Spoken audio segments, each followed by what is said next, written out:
ফিরে এলাম বিরতির পর। ধর্ষণ ও খুনের দোষী সাব্যস্ত গুরমিত রাম রহিম ফের প্যারোলে মুক্তি পেলেন। এইবার তার 40 দিনের প্যারোল মঞ্জুর করা হয়েছে, তবে সরকারের তরফে তাকে বেশ কিছু বিষয়ে অংশগ্রহণ করতে নিষেধ করা হয়েছে।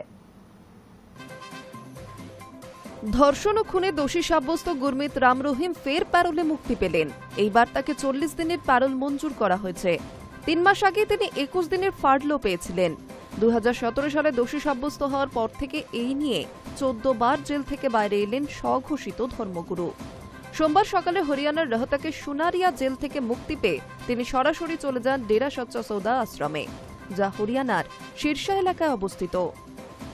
2017 সালে 2 শিষ্যাকে ধর্ষণের দায়ে রাম রহিমকে 20 বছরের কারাদণ্ডে দণ্ডিত করা হয়।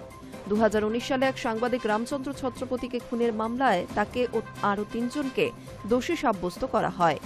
2002 সালে নিজের ম্যানেজার রঞ্জিত সিংকে খুনের দায়েও তাকে যাবজ্জীবন কারাদণ্ড দেওয়া হয়েছিল। তবে ওই মামলায় চলতি বছরের মে মাসে রাম রহিম সহ 5 জনকে বেকসুর খালাস দেওয়া হয়। আদালত সেই মামলার তদন্তকে দূষিত ও অস্পষ্ট বলে মন্তব্য করে। চলতি বছরের 9 এপ্রিল রাম রহিম 21 দিনের ফার্লো পান। তার আগে জানুয়ারিতে তিনি 20 দিনের প্যারোলে মুক্ত হন। উল্লেখযোগ্যভাবে আগের বেশ কয়েকটি প্যারোল ও ফার্লো নির্বাচনের সময়ের সঙ্গে মিলে গিয়েছিল। 2022 সালে তিনি 3 বার মুক্তি পান। ফেব্রুয়ারিতে পাঞ্জাব বিধানসভা নির্বাচনের সময় 21 দিনের ছুটি, জুনে হরিয়ানার পৌরসভা নির্বাচনের সময় 1 মাস এবং অক্টোবর মাসে হরিয়ানা উপনির্বাচনের সময় 40 দিনের প্যারোল। তার আগে 2020 সালের অক্টোবর মাসে হরিয়ানা বিধানসভা নির্বাচনের সময় তিনি 40 দিনের জন্য মুক্তি পেয়েছিলেন। তবে প্যারোলে মুক্তি থাকাকালীন তাকে ভোট সংক্রান্ত কোনো কার্যকলাপে অংশ নিতে, বক্তব্য রাখতে বা সংশ্লিষ্ট রাজ্যে থাকতেও নিষেধ করা হয়েছে। Hi news network. গতকাল দেখিয়েছিলাম ঘাটালের জলমগ্ন এলাকার এক করুণ ছবি। আজ দেখাবো আরেক ছবি, তবে এ ছবি বাংলার নয়, উত্তরপ্রদেশের। বুক সমান জল, তার মধ্যেই হাঁটছেন দম্পতি, সঙ্গে সদ্যজাত সন্তান। দুহাতে সন্তানকে উপরে তুলে ধরে বুক জমা জলে হেঁটে চলেছেন। মোট কথা হলো জলযন্ত্রণা সর্বত্র। দাপরচুকে বাবা বাসুদেব প্রাণ বাঁচাতে ঝড় জলের মাঝে বুক জল ঠেলে সদ্যজাত কৃষ্ণকে পৌঁছে দিয়ে এসেছিলেন তার নিরাপদ স্থানে। যুগ পাল্টেছে, কিন্তু করুণ পরিস্থিতি আবারও এক বাবা মাকে এনে দাঁড় করালো সেই একই জায়গায়। ঘটনাটি উত্তরপ্রদেশের প্রয়াগরাজের। ভয়ানক বৃষ্টিতে বেশিরভাগ এলাকা চলে গিয়েছে জলের তলায়। জলমগ্ন সেই এলাকার এক করুণ পরিস্থিতি উঠে এলো সোশ্যাল মিডিয়ার পাতায়।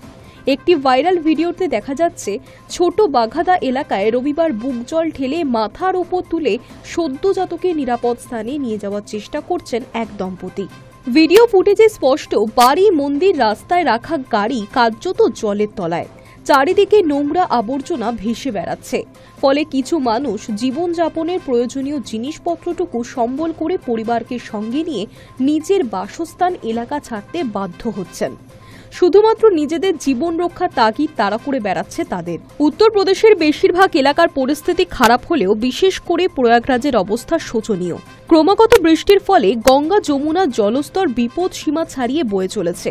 ছোট বাঘাতা সহ নদী সংলগ্ন এলাকার পরিস্থিতি চিন্তার কারণ হয়ে দাঁড়িয়েছে। রাস্তা ডুবে গিয়েছে, বাড়িঘর কোথাও আংশিক, আবার কোথাও বা পুরোপুরি জলের তলায়। সব মিলিয়ে বিপর্যস্ত হয়ে উঠেছে জনজীবন। জীবন কাটানো যেমন দুষ্কর হয়ে উঠেছে, তেমনি মৃত্যুর পর শেষ যাত্রাতেও তা যেন অব্যাহত। বন্যাকালীন পরিস্থিতিতে রাসুলাবাদ ঘাটে সৎকারের পরিষেবাতেও বাধার সম্মুখীন হতে হচ্ছে মৃতের পরিবার পরিজনদের। কারণ সেই এলাকা যে জলের তলায়। বস্তুত জল পেরিয়ে সাধারণ জীবনযাপন আর সাধারণের পর্যায় নেই, তা হয়ে উঠেছে নিত্য যন্ত্রণার সমান। বৃষ্টি থামার নাম নেই, সমস্যা বেড়ে চলেছে দিনের পর দিন।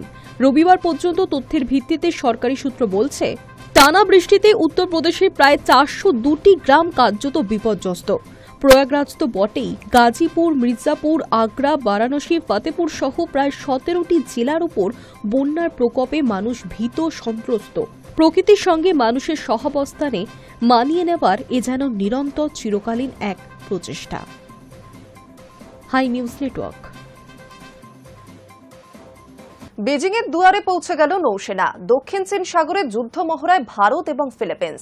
দক্ষিণ চীন সাগরের অধিকাংশ এলাকায় নিজেদের অংশ বলে দাবি করে চীন। তা নিয়ে ফিলিপিন্স, তাইওয়ান, ভিয়েতনাম, মালয়েশিয়া, ব্রুনেইয়ের মতো প্রতিবেশীদের সঙ্গে তাদের বিরোধ রয়েছে। চীনের দোরগোড়ায় পৌঁছে গেল ভারতীয় নৌসেনা। রবিবার থেকে বিতর্কিত দক্ষিণ চীন সাগরে ভারত এবং ফিলিপিন্সের নৌবাহিনীর যৌথ যুদ্ধ মহড়া শুরু করেছে। দক্ষিণ চীন সাগর অঞ্চলে বেজিংকে চাপে রাখার জন্য আমেরিকা গত বছর স্কোয়াড নামে যে চতুর্দেশীয় সামরিক জোট করেছে, অস্ট্রেলিয়া, জাপানের পাশাপাশি ফিলিপিন্স তার অন্যতম সদস্য। এই আবহে নয়াদিল্লি, ম্যানিলার এই সামরিক সমঝোতা চীনকে চাপে ফেলবে বলেই মনে করা হচ্ছে। ফিলিপিন্সের সশস্ত্র বাহিনীর chief of staff Romeo Browner সোমবার বলেছেন, আমাদের জলসীমায় এক্সক্লুসিভ ইকোনমিক জোনে যৌথ মহড়া হচ্ছে।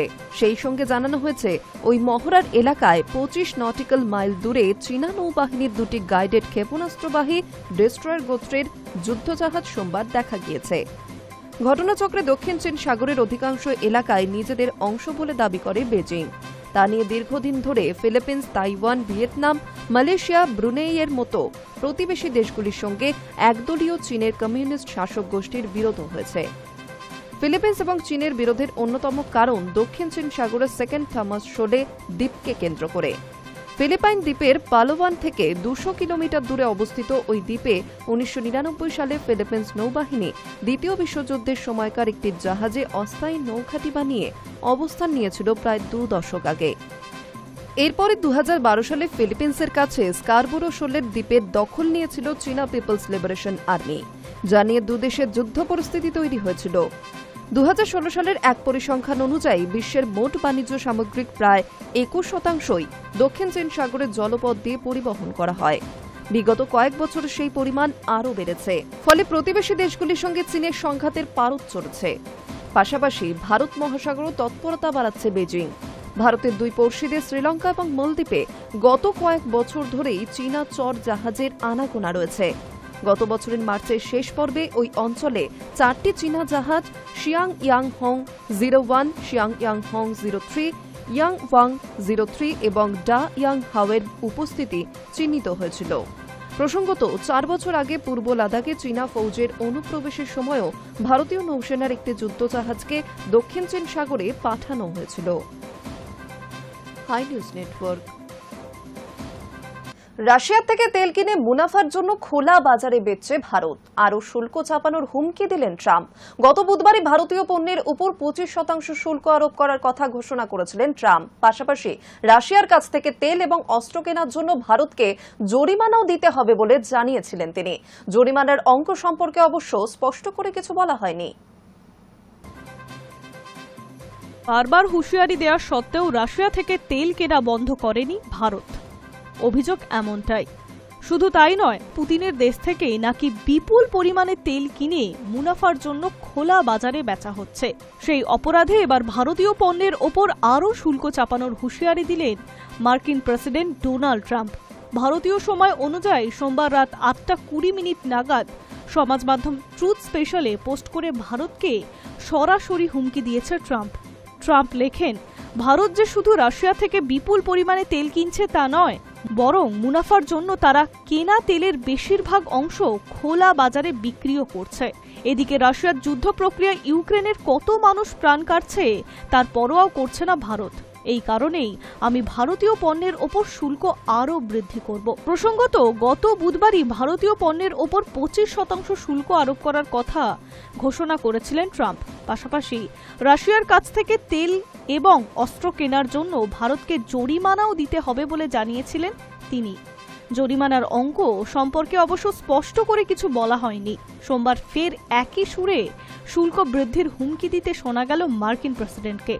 যদিও কত বাড়তে পারে শুল্ক সেই বিষয়ে এবারেও স্পষ্ট কিছু বলেনি ট্রাম্প। এর মাঝে আবার সংবাদ সংস্থা সূত্রে খবর রিপোর্ট প্রকাশ এসেছে।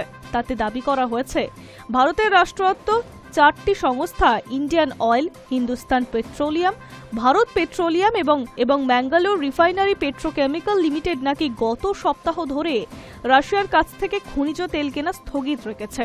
এই বিষয়ে প্রশ্ন করা হলে ভারতের বিদেশ মন্ত্রকের মুখপাত্র রণধীর জয়সওয়াল জানিয়ে দেন, এমন কোনো পদক্ষেপ সম্পর্কে কেন্দ্রের কাছে কোনো খবর নেই। রাশিয়া থেকে তেল কেনার বিষয়েও আগের অবস্থানে অনড় থাকতে দেখা যায় রণধীরকে।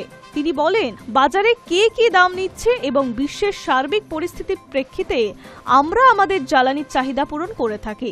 অর্থাৎ তেল আমদানির ক্ষেত্রেও যে জাতীয় স্বার্থকেই অগ্রাধিকার দেওয়া হবে সে কথা কার্যত স্পষ্ট করে দেন বিদেশ মন্ত্রকের মুখপাত্র। বিভিন্ন সরকারি সূত্রে জানায়, রাশিয়া থেকে এখনই তেল আমদানি করা বন্ধ হচ্ছে না। সেই আবহে এবার সরাসরি ভারতকে হুঁশিয়ারি দিলেন আমেরিকা। হাই নিউজ স্টেটফোর্ড। এ যেন প্রায় এক যুগের অপেক্ষার অবসান। আগামী 14 আগস্ট মুক্তি পেতে চলেছে দেব ও শুভশ্রীর বহু প্রতীক্ষিত ছবি ধূমকেতু। অপেক্ষার অবসান ঘটিয়ে অবশেষে ধূমকেতুর বহু প্রতীক্ষিত ট্রেলার লঞ্চের অনুষ্ঠানে একই ফ্রেমে ধরা দিলেন প্রাক্তন জুটি। যেন প্রায় এক যুগের অপেক্ষার অবসান। আগামী 14 আগস্ট মুক্তি পেতে চলেছে দেব ও শুভশ্রী গঙ্গোপাধ্যায়ের বহু প্রতীক্ষিত ছবি ধূমকেতু। সোমবার হয়ে গেল এই ছবির বহু প্রতীক্ষিত ট্রেলার লঞ্চ।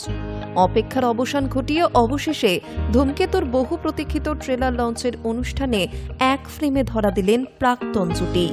কলকাতার বুকে নজরুল মঞ্চে আয়োজিত হয়েছিল এদিনের এই অনুষ্ঠান। বিগত বেশ কিছুদিন ধরেই জানিয়ে অনুরাগীদের মনে তৈরি হয়েছিল এক আলাদা উন্মাদনা। সেই উন্মাদনার পারদ আরও বাড়ল যখন একসঙ্গে ধরা দিলেন দেব শুভশ্রী। ঠিক কি হলো ট্রেলার লঞ্চে? এই 10 বছরে বিভিন্ন অনুষ্ঠানে মুখোমুখি হয়েছেন দেব শুভশ্রী, কিন্তু কখনোই কোনো কথা বলেননি পরস্পরের সঙ্গে। কথায় কথায় উঠে আসে কে কাকে সমাজ মাধ্যমে ব্লক করেছিলেন। বলেন, ব্লকটা করলো কে? তাদের দূরত্ব তারা মঞ্চেই ঘুচিয়ে দিলেন। সোমবার মঞ্চে ফের পরস্পরকে ইনস্টাগ্রামে অনুসরণ করলেন। ব্লক ছিল, ব্লক থেকে আনব্লক করেছে, এটা যথেষ্ট। কে করলো? ব্লকটা করলো কে? রাজদীপ, ফোনটা নিয়ে এসো।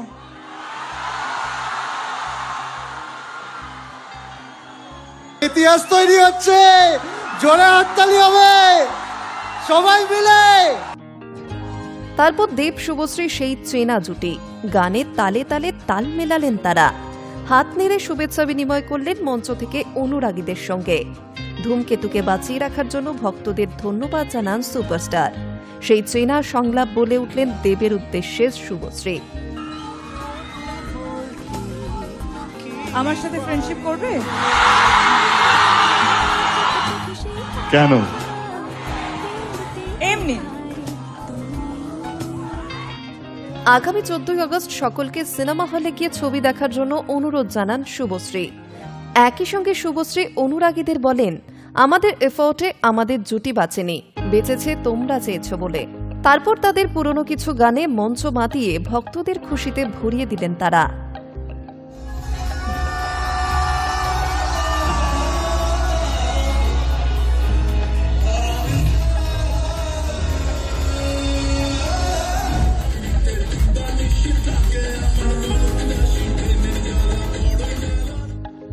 ধূমকেতু ছবিটি শুধু একটি ছবি নয়, এই ছবি যেন বাংলা ছবির এক আবেগ, বিশেষ করে দেব ও শুভশ্রীর অনুরাগীদের কাছে। এত বছরে দেব শুভশ্রী একসঙ্গে দেখতে না পাওয়ার কথা ভুলে আপামর বাংলা ছবির দর্শক মুখিয়ে রয়েছেন ধূমকেতুর মুক্তির অপেক্ষায়। Hi news network. News story এখন এই পর্যন্তই। পরবর্তী অন্যান্য খবরের জন্য নজর রাখুন হাই নিউজে। নির্ভীক, নিরপেক্ষ।